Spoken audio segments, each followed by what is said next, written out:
Hey guys, I'm Matt Joseph Diaz, working in conjunction with Ravishly.com, and today I want to talk to you about social anxiety, specifically in regards to our relationships with other people. Now, people are always surprised when they find out that I have really severe social anxiety. This is because I tend to actually get along with people really well. I'm able to talk to basically anyone at parties or bars or any kind of social event, so people are always surprised to find out that I have really severe interpersonal issues when it comes to my anxiety. The only way I know how to deal with my own fears and problems is to dive into them head first. So if I go to a party and I see a huge crowd of people having a conversation and I get nervous about it, I just kind of go for it. However, I understand for the most part this isn't really the case, and so I want to discuss one specific issue today that I know people run into all the time. Dealing with the creeping suspicion that you're not wanted around. This is an issue I constantly run into people having, where they want to hang out with a group of people or spend time with people they haven't really hung out with in a while, but they feel like they aren't really a part of the group. They feel like they're just kind of being tolerated. They feel like their presence isn't really wanted there. And it's really intimidating, and it's really difficult to deal with because when you feel like you aren't wanted around, every little situation exacerbates that feeling. Anytime you make a joke or do something you feel like might be perceived as annoying, you dig yourself deeper into this hole of these people don't like me. It's a really shitty feeling, and it's discouraged me a lot of times for spending time with people. But over these past few months, I've really been trying to address my own insecurities, especially as they pertain to my other relationships. And I've had this major realization that's really helped me in the long run. Here's the thing.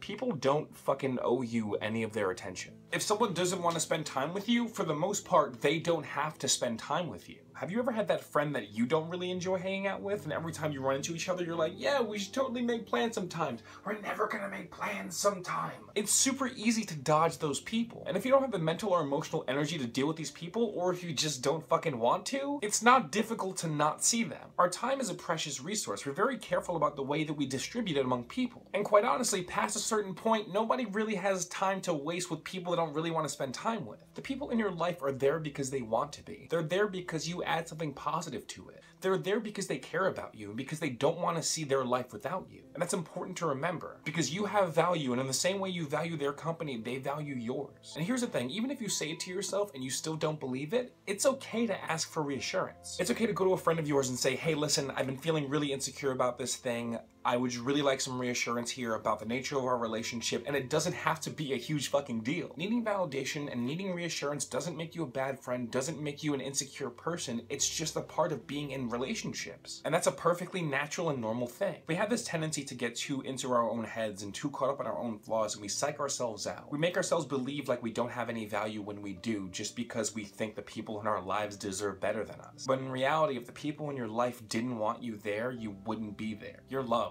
You're cared for. People want you around. You have to tell yourself that constantly, and if necessary, ask for reassurance, because you should believe it, and believing it will improve the quality of your relationships too. When you're more secure in yourself, you become a better partner and a better friend and a better support system. So don't undermine the feelings of the people who are important to your life. They care about you. Well guys, that's all for now. Check out Ravishly.com for a bunch of great articles, including stuff that I write. Check out my Instagram, Twitter, Tumblr, Facebook, all at Matt Joseph Diaz. And if you want to see the work I do here, you can check out mattjosephdiaz.com/donate. And I'll see you guys soon. Have a good one.